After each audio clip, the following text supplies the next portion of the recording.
Boa noite, meus irmãos. É uma alegria, uma satisfação imensa poder conhecê-los. Nós já morávamos aqui, eu estava falando ao Jamerson, ao pastor Jamerson, né? Morava aqui pertinho, né? Mas não conhecia a igreja.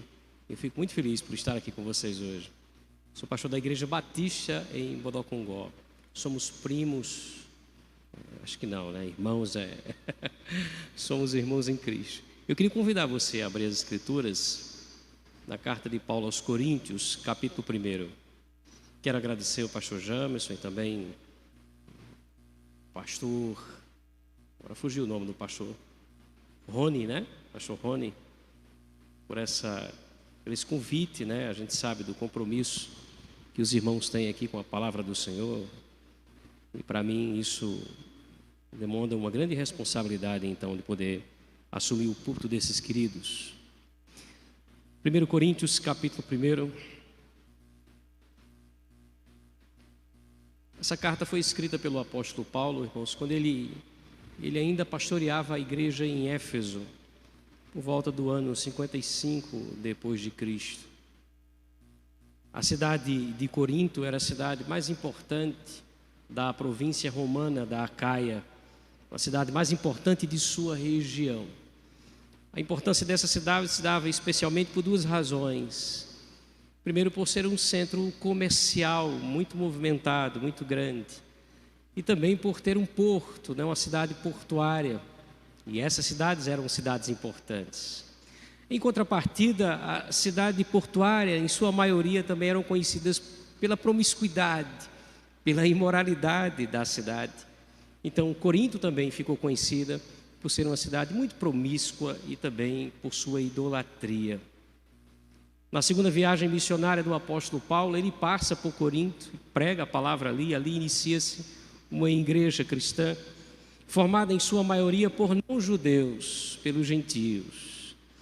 E qual era a grande dificuldade daqueles irmãos? Manter a vida em santidade em uma cidade como Corinto realmente era uma coisa difícil. Paulo então fica sabendo notícias a respeito daquela igreja e decide por essa razão escrever para aqueles irmãos. Queridos, os problemas são diversos e vão desde problemas doutrinários a problemas comportamentais, ao comportamento da igreja. E eu queria me deter nesse início de reflexão com vocês nos versos introdutórios, o verso 1 ao verso 9, que forma a introdução aí da carta. Mesmo assim, mesmo lendo todos esses versos, esses 9 versículos, eu quero me deter especialmente apenas em um desses versos, no verso 2, essa noite. Eu peço até perdão, porque eu acredito que os irmãos estão acostumados aqui com sermões expositivos, e eu também os prefiro, mas essa noite eu queria tornar especial esse verso 2 para a nossa reflexão. Ainda assim, vamos contextualizar, pensando e olhando cada um desses 9 primeiros versículos, que diz assim, acompanha a leitura. Paulo, chamado, mas pela vontade de Deus, para ser apóstolo de Jesus Cristo, escrevendo ao lado do irmão Sóstenes, escrevendo, verso 2, a igreja de Deus, mas que está em Corinto, aqueles que foram santificados em Cristo Jesus, mas também chamados para ser santos, isso com todos os que em todo lugar invocam o nome do nosso Senhor Jesus Cristo, Senhor deles e Senhor nosso. Graça a vós outros e paz, da parte de Deus, o nosso Pai, e do Senhor Jesus Cristo. Irmãos, sempre dou graças a meu Deus a vosso respeito, a propósito da sua graça que vos foi dada em Cristo Jesus. Isso porque em tudo fostes enriquecidos nele, em toda palavra e em todo conhecimento, assim como o testemunho de Cristo tem sido confirmado em vós, de maneira que não vos falte nenhum dom, aguardando vós a revelação do nosso Senhor Jesus Cristo, o qual também vos confirmará até o fim, para serdes irrepreensíveis no dia do nosso Senhor Jesus Cristo. Fiel é Deus, pelo qual fostes chamados à comunhão de seu Filho Jesus Cristo, nosso Senhor. Amém? Características da Igreja de Deus seria um bom tema para essa nossa devocional. Características da Igreja de Deus. Eu queria orar mais uma vez com você. Deus Santo, é um privilégio poder estar diante de Tua Palavra junto com irmãos que nós amamos por nos identificarmos pela fé em Cristo. E nesse momento que somos agraciados pelo Senhor com essa oportunidade, pedimos a Tua intervenção em nosso coração, não simplesmente para a compreensão do texto, mas sobretudo, ó Deus, para a sujeição àquilo que o texto nos ensina. Nós pedimos em nome de Jesus que possamos sair desse lugar compreendendo aquilo que de fato o Senhor quer trazer para nós como lição essa noite. Nós te oramos assim, ó Deus, gratos e súplices em nome do Teu Filho Jesus. Amém. Verso 1, o apóstolo Paulo se apresenta, o emissário da carta, e ele começa dizendo assim: Paulo, chamado pela vontade de Deus para ser apóstolo de Jesus Cristo, e o irmão Sóstenes. Perceba, ele faz questão de dizer que é apóstolo pela vontade de quem? Pela vontade de Deus. E por que Paulo faz isso? Por que Paulo abre a carta dizendo isso? Ele está aqui já de início rebatendo alguns irmãos rebeldes, alguns irmãos assim, insubmissos, que questionavam a sua apostolicidade, que diziam que Paulo não era um apóstolo como os outros, e que por essa razão talvez ele não devesse ser ouvido como os demais. Por isso é que Paulo abre a carta dizendo: olha, Paulo, mas chamado pela vontade de Deus para ser um apóstolo. Na sequência do verso, ele acrescenta o fato de que está escrevendo, ladeado aí por um irmão por nome de Sóstenes. Esse é um bom nome para quem gosta de botar nome cristão em menino, né? O que é que vocês acham? Eu acho que não, né? Sóstenes. Quem é esse Sóstenes? Bem, a Bíblia não precisa quem é esse, ainda que alguns comentaristas digam que esse Sóstenes é o mesmo Sóstenes citado por Lucas em Atos dos Apóstolos, que seria um líder da comunidade judaica, por assim dizer. Mas não se dá para precisar, e por essa razão eu me detenho simplesmente a perceber o quão é importante ter companhia aí, né, como sendo um ministro, um líder. Paulo estava sempre ao lado de alguém. Seguindo para o verso 2, e esse verso 2, como eu lhe disse no início, é o verso que eu quero deixar para nós assim como reflexão, né? Pensar melhor sobre ele, que eu quero destacar. Paulo passa a identificar os seus destinatários, a quem está destinado essa carta. Ele identifica então os crentes da cidade de Corinto, e veja como é que ele faz isso no verso 2. A igreja de Deus que está em Corinto, aos santificados em Cristo Jesus, chamados para ser santos, com todos os que em todo lugar invocam o nome do nosso Senhor Jesus Cristo, Senhor deles e nosso. Mas à frente a gente volta a esse verso 2. A partir do verso 3, o apóstolo Paulo deseja àqueles irmãos que a graça de Deus, que é o favor que eles não merecem, e esse favor que se expressa claramente por meio da salvação em Cristo Jesus, e a paz de Deus, que é o resultado desse favor imerecido, que resulta em paz na relação com Deus. Paulo diz que deseja que essa bênção da graça e da paz sejam cada vez mais manifestas na vida daquela igreja. Olha o que ele diz no verso 3.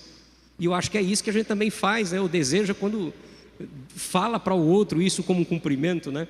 Quem assim se cumprimenta: graça a vós outros e paz da parte de Deus, o nosso Pai, e do Senhor Jesus Cristo. Partindo para o verso 4, Paulo diz que agradece a Deus pelas bênçãos, ou seja, pelo que Deus tem feito na vida daquela igreja. Ele diz no verso 4: irmãos, sempre eu agradeço ao meu Deus a vosso respeito, a propósito da sua graça que vos foi dada em Cristo Jesus. Aí no verso 5 ele detalha esses favores de Deus quando diz: porque em tudo, e aqui ele fecha de uma maneira completa, né, em plena, em tudo vocês são enriquecidos em toda palavra e em todo conhecimento. Paulo reconhece então que Deus tem enriquecido aquela igreja com qualidades espirituais. E o que é mais bonito é que no verso 6 ele diz assim: e eu sei que essa igreja é composta de crentes verdadeiros. Olha o que ele diz no verso 6: assim como o testemunho de Cristo tem sido confirmado em vós. Aquela igreja era uma igreja rica de dons espirituais, e uma igreja que aguardava a chegada de Cristo Jesus. Olha o que diz no verso 7: de maneira que não vos falte nenhum dom, aguardando vós a revelação do nosso Senhor Jesus Cristo. E mais, essa é uma igreja que poderia ter absoluta certeza de que o próprio Cristo Jesus é quem ia manter aqueles irmãos crentes e firmes até o fim, até o dia em que na sua volta aquela igreja seria livre completamente do pecado que os fustigava, e de uma vez por todas então sendo reconhecidos por Deus como irrepreensíveis. Olha o verso 8 que ele diz: o qual também, e esse verso 8 é confortador, não é? Olha que verso lindo, esse é daqueles versos que a gente precisa decorar mesmo. O qual também vos confirmará até o fim, para serdes irrepreensíveis, aqui no contexto, num tom de perfeição, no dia do nosso Senhor Jesus Cristo. E eles podiam ter absoluta certeza de que isso ia acontecer, baseado em quê? Na fidelidade de Deus. Verso 9: fiel é Deus, pelo qual fostes chamados à comunhão do seu Filho Jesus Cristo, nosso Senhor. Amém? Que introdução, né? Essa introdução de Paulo, irmãos, ela é muito completa, porque ela descreve aquilo que é a igreja de Cristo de uma forma geral. A igreja de Cristo, segundo ele descreve aqui, santificados no verso 2, mas chamados também para a santidade, juntamente com, aí ele coloca aqui a universalidade da igreja, no sentido dela estar espalhada sobre o mundo. No verso 3, a igreja que foi alcançada pela graça e por isso desfruta de paz com Deus. No verso 4, a igreja que desfruta dessa riqueza que vem de Deus. No verso 5, verso 4 e verso 5 juntos trazem essa realidade. No verso 6, uma igreja formada de pessoas que de fato sustentam esse testemunho de Cristo Jesus. No verso 7, uma igreja cheia de dons espirituais e que está ansiosa pela volta de Cristo, que tem certeza, verso 8, de que isso vai acontecer, que Cristo vai voltar, vai fazer com que eles perseverem na sua fé até o fim, e que quando ele chegar vai torná-los irrepreensíveis. Uma igreja que descansa nessa verdade, porque confia na fidelidade de Deus. Verso 9, esse é o quadro da igreja de Cristo. Esse é o quadro da igreja de Cristo. A pergunta é: quem é essa igreja? Como essa igreja se manifesta? E como essa igreja se identifica? Qual a identidade dessa igreja? Como identificá-la? E aqui eu queria que a gente olhasse para o verso 2 de maneira mais carinhosa. Pois é no verso 2 que nós vamos encontrar essas coisas. Como essa igreja se manifesta, como identificá-la, quem é essa igreja. O verso 2 ele já abre dizendo quem é a igreja. E ele diz que a igreja é a igreja de quem? É a igreja de Deus. É a igreja de Deus. Queridos, quando Jesus perguntou aos seus discípulos, quando aqui ele estava, quem eles, os seus discípulos, acreditavam que ele era, quem ele era, Pedro então dá um passo à frente, representando todos os demais. Ou seja, a resposta de Pedro é a resposta não apenas dele, mas a resposta de todos, tendo em vista que a pergunta foi feita a todos eles. Então Pedro dá um passo à frente e diz a Jesus: tu és o Cristo, o Filho do Deus vivo. Diante disso, Jesus encerra o diálogo lá no final dizendo: olha, a sua igreja seria edificada, ela cresceria, tomando por base essa crença, essa afirmação, essa rocha que foi afirmada aqui por Pedro. Em outras palavras, a igreja seria edificada, cresceria, surgiria diante da fé, exatamente a mesma fé professada aqui pelo apóstolo Pedro. Ela seria composta de homens e mulheres que iam acreditar, assim como Pedro, que Cristo Jesus era o Salvador e fazer dele Senhor de suas vidas. Essas pessoas que crescem dessa maneira iam compor essa que é a igreja de Deus, como Paulo inicia aqui o capítulo dizendo, a igreja de Deus. Igreja de Deus que está espalhada sobre a terra, como ele diz aí no finalzinho do verso 2, com todos os que em todo lugar invocam o nome do nosso Senhor Jesus Cristo, o Senhor deles e nosso. Percebe? Uma igreja que professa a fé em Cristo Jesus e que está espalhada sobre toda a face da terra. É bonito a maneira, por exemplo, como João fala dessa igreja em em Apocalipse capítulo 7, verso 9, numa linguagem simbólica, né? Porque Apocalipse foi escrito assim, então está cheio de símbolos o verso que eu vou ler, mas ainda assim cheio de verdades, e ele diz assim: depois dessas coisas eu vi, e eis uma grande multidão, e a visão de João aqui é a visão da igreja triunfante, ele diz, uma grande multidão, uma multidão que ninguém podia enumerar. Olha a igreja como é descrita aqui. E ele diz, de todas as nações, uma multidão que vinha de todas as nações, de todas as tribos, de todos os povos, de todas as línguas. E aí ele descreve simbolicamente, eles estão em pé diante do trono, diante do Cordeiro, uma posição de honra, vestidos de vestiduras brancas com palmas nas mãos, na plena santificação. Mas perceba o detalhe quando ele fala de uma grande multidão que ninguém podia enumerar. Percebe? Essa igreja, meus irmãos, ela não cabe num templo. Essa igreja não cabe numa denominação. Essa igreja é um mar de gente, ou uma nação, como disse o próprio apóstolo Pedro, quando escreve a sua primeira carta no capítulo 2, verso 9, quando diz, vós, porém, sois raça eleita, sacerdócio real, nação santa. Queridos, uma inumerável multidão que creu em Cristo. Após a sua chegada, antes de sua chegada, aliás, creu na promessa de sua vinda. Antes de sua chegada, essa igreja cria na promessa da vinda desse Cristo. E depois de sua chegada, essa igreja crê na promessa de sua volta. Uma grande multidão, uma inumerável multidão. Todos os dias, nós topamos com pessoas que professam, e pessoas das quais nós não conhecemos, e que professam a mesmíssima preciosa fé que nós, todos os dias. Olha, sinceramente, eu não consigo encontrar nada mais aprazível do que descobrir essas pessoas, não é? Você já deve ter tido esse tipo de experiência. Às vezes você assistindo televisão ali, vendo alguma entrevista na internet ou na TV ou coisa assim, e de repente alguém solta algum conceito, e na hora você diz, esse é um cristão. Ou então você está do lado de alguém ali, e mesmo às vezes com conceitos limitados, não é? Mas você percebe, e parece que sua alma se identifica com aquilo. Em todos os lugares nós encontramos pessoas assim. Às vezes nós vemos essas pessoas na TV carregando consigo cargos importantíssimos, mas às vezes nós encontramos essas pessoas fazendo a manutenção das praças da cidade, ou recolhendo os lixos de nossas ruas. São pessoas as mais diversas, não é? E é interessante pensar que na volta de Cristo, ou seja, no dia mais importante da nossa existência como cristãos, o dia em que nós mais aguardamos, Ele vai desvendar quem são essas pessoas a nós. Nós vamos conhecer todos eles, alguns que estavam ali bem próximos de nós, não é? E nós seremos surpreendidos com isso, pessoas das quais estavam longe de nós, das quais nós não conhecemos, de outras culturas, outros costumes, mas que professavam a mesma preciosa fé. Isso será maravilhoso, não? Quando acontecer. Porém, a gente não deve pensar isso uma coisa tão distante. Por quê?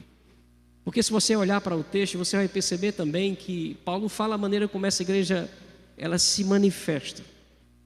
Perceba, antes da volta de Cristo e antes de desfrutarmos desse prazer de conhecer todos os nossos queridos irmãos, Deus já nos dá aqui agora o prazer de conhecer e conviver com parte dessa igreja.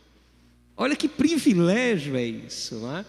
É algo assim grandioso para nós entender dessa maneira. Ou seja, se naquele dia será algo assim impressionante, o dia que mais nós esperamos encontrar e ver esses irmãos e reconhecer esses irmãos, nós precisamos entender que agora, nesse momento, nós estamos desfrutando do privilégio de conhecer já parte desse universo de gente, parte dessa igreja. E aqui a gente entende como essa igreja se manifesta. Olha para o verso 2 mais uma vez. É a igreja de Deus, não é? É a igreja de Deus espalhada sobre toda a face da terra. Mas é a igreja de Deus que está onde? Que está em Corinto. Está tão distante, está aí. está em Corinto. Isso é muito interessante, irmãos. A igreja espalhada sobre toda a face da terra, como diz João aqui, quando fala em Apocalipse, uma igreja de todas as nações, tribos, povos e línguas, espalhados sobre todo esse lugar, mas que é também uma verdade que se manifesta em nossas comunidades locais, e que Deus nos concede a oportunidade de conviver com a igreja do Senhor. Ou seja, é uma igreja, a igreja de Deus que está em Corinto, mas é uma igreja que também está em Campina Grande.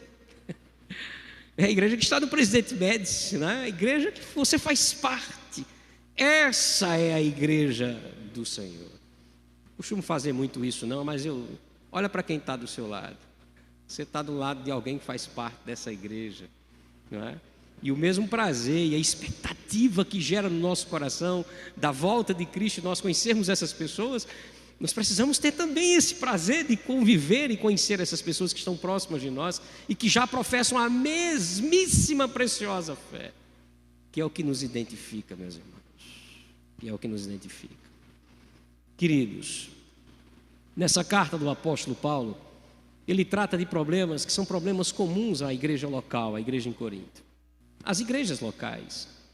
Por exemplo, na sequência do texto, depois do verso 9, ele vai falar sobre a necessidade da unidade da igreja. Paulo vai tratar de temas como a importância de você entender a forma certa de cultuar a Deus publicamente mais à frente. Mais à frente, Paulo vai falar sobre a maneira certa de você participar da ceia do Senhor. Ele trata até mesmo da disciplina eclesiástica. Então perceba, como é possível viver todas essas orientações aqui, paulinas, se eu não vivo a relação intensa da igreja local? Como é possível? É impossível ter essas experiências de entender o que Paulo quer dizer aqui na prática, se eu não respiro e se não experimento isso com a igreja local. Daí a gente já tem uma compreensão de que aquele que vive a realidade do desigrejado, não é? Vive completamente fora da vontade de Deus, caminha fora da vontade de Deus, vive em pecado contra Deus. Como diz o autor da carta aos Hebreus, um clássico texto do capítulo 10, verso 25, não deixemos de congregar-nos, como é o costume de alguns. Pelo contrário, antes façamos admoestações, e tanto mais quanto vedes que o dia se aproxima.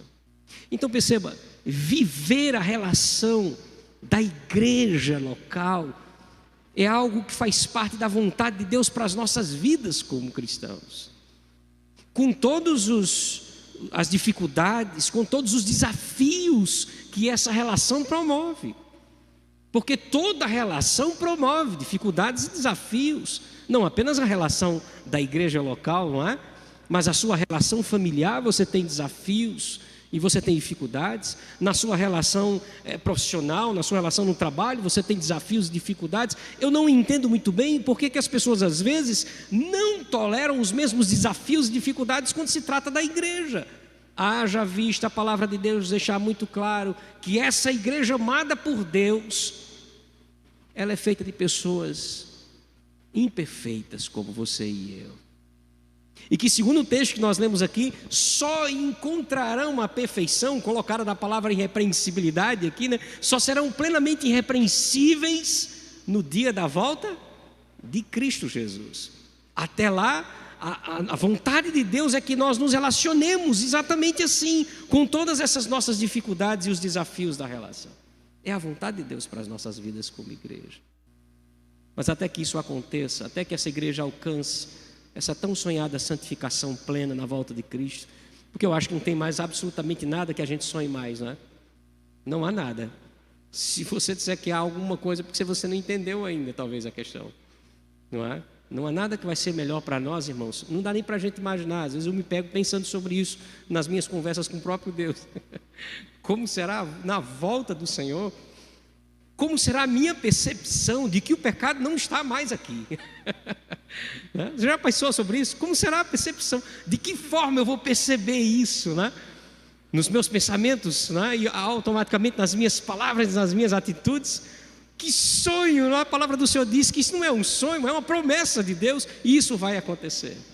Mas até que isso aconteça plenamente na volta de Cristo, a igreja precisa revelar a sua identidade Nós já vimos que é a igreja de Deus, que está espalhada em todo o mundo, mas é a igreja que se manifesta, né, no local onde nós estamos, é a igreja que está em Corinto, mas é uma igreja que tem uma identidade e precisa revelar a sua identidade.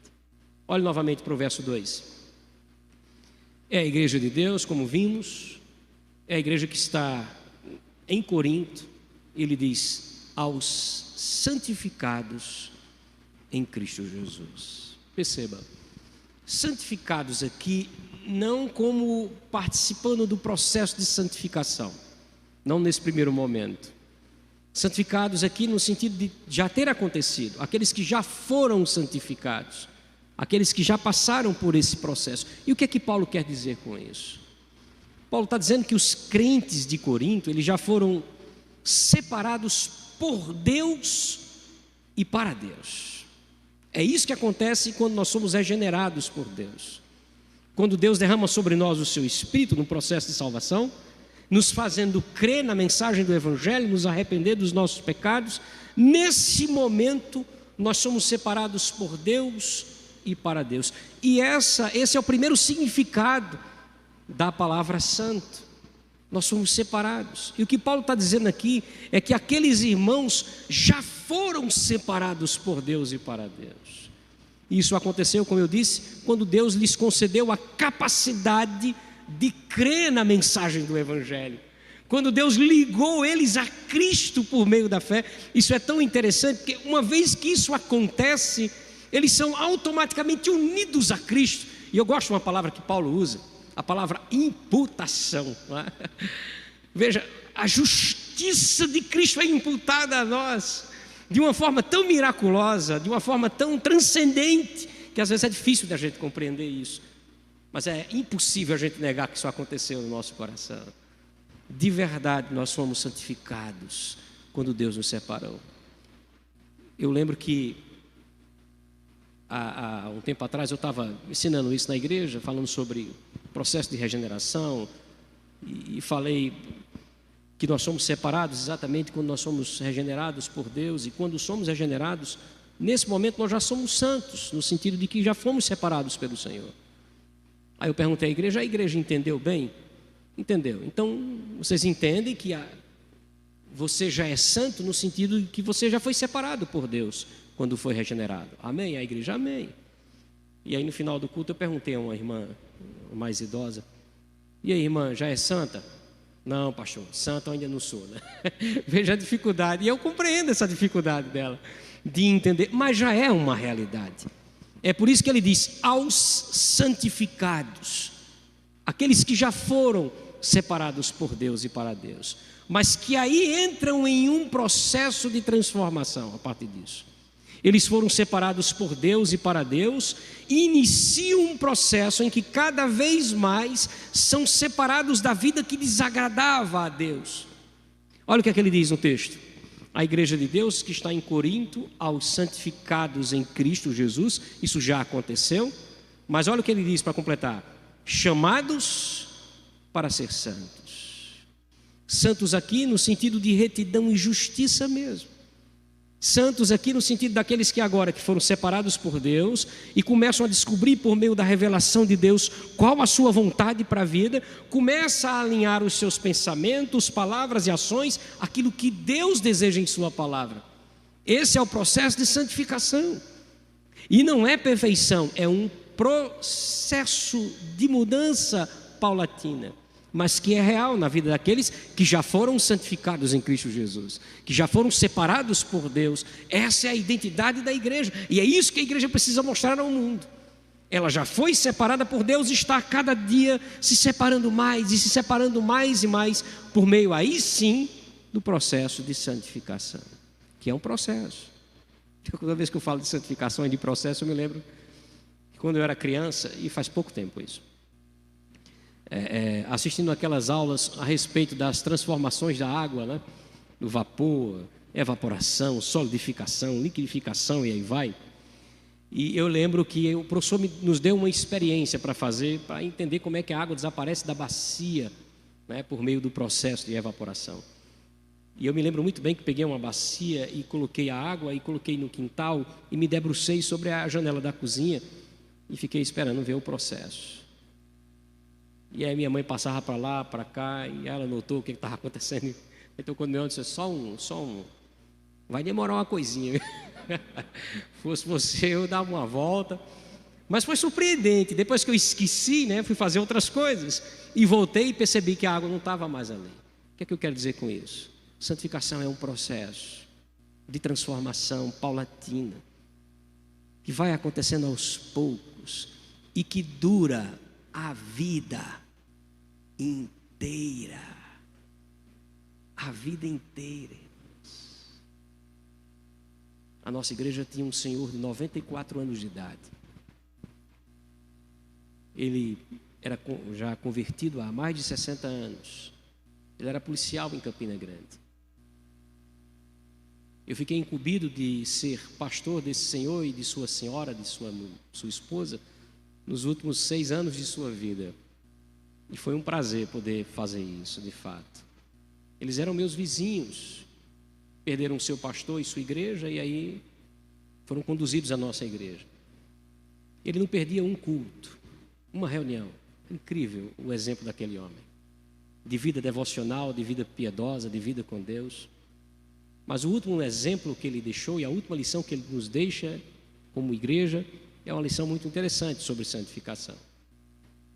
Ele havia retelhado a casa onde ele morava e arrumou um carroceiro, um frentista, para levar então as telhas velhas que ele havia mandado retirar. Só que ele percebeu que ao retirar as telhas velhas, aquele rapaz estava levando também algumas telhas novas. E ele, como um ex-policial, chamou o rapaz para conversa. E aí quando eu cheguei na igreja, isso foi numa terça-feira, como hoje, e aí quando eu cheguei na igreja, na casa dele à noite, para conduzi-lo então à igreja na reunião de oração, ele estranhamente disse que não iria, estava sentindo muitas dores e estava se sentindo muito mal também. E eu me aproximei e perguntei o que foi que houve. Aí ele me contou a experiência. Não, hoje à tarde eu tive um problema, e contou toda a história lá com o rapaz, e disse que foi muito rude com ele.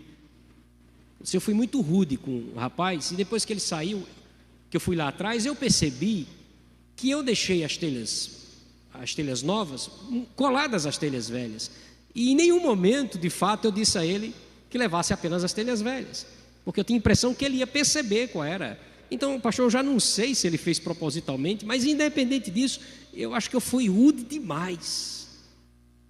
O que é que eu faço? 94 anos de idade.